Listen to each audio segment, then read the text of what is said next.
Hello বন্ধুরা, শুভ রাস পূর্ণিমা সকলকে।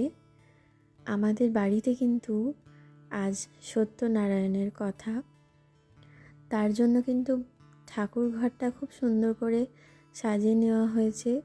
সব ঠাকুরগুলোকে ফুল দিয়ে খুব সুন্দর করে সাজানো হয়েছে।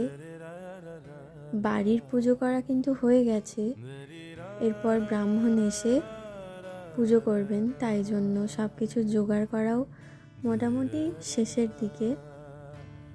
এখানে ফুল, বেলপাতা, দূর্বা, তুলসী পাতা, সিঁদুর সব কিছু সাজানো আছে।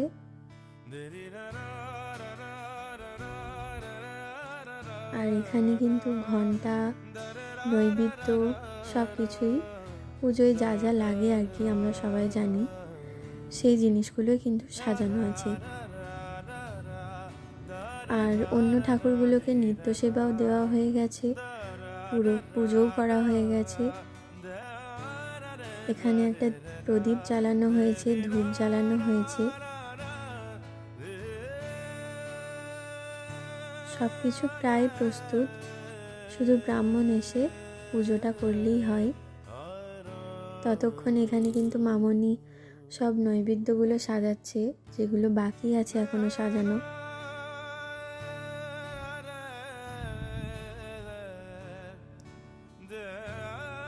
এখানে কিন্তু নৈবেদ্যগুলো পুরোপুরি কমপ্লিট হয়ে গেছে সাজানো।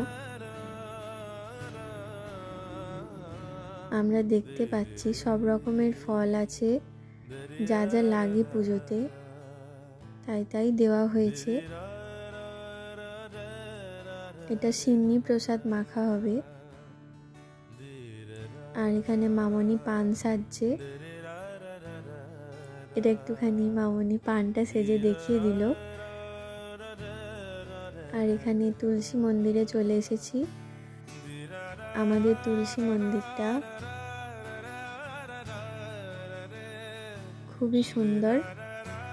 এবার এখানে কিন্তু আমি তুলসী গাছে একটু জল দিয়ে নেব।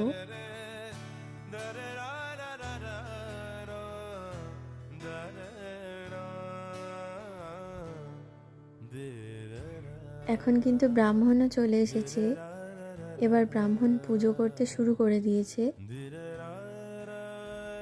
আমরা পুজোটা দেখি, ততক্ষণ তোমরা আমার পেজটাকে ফলো করো এবং আমার পাশে থাকো।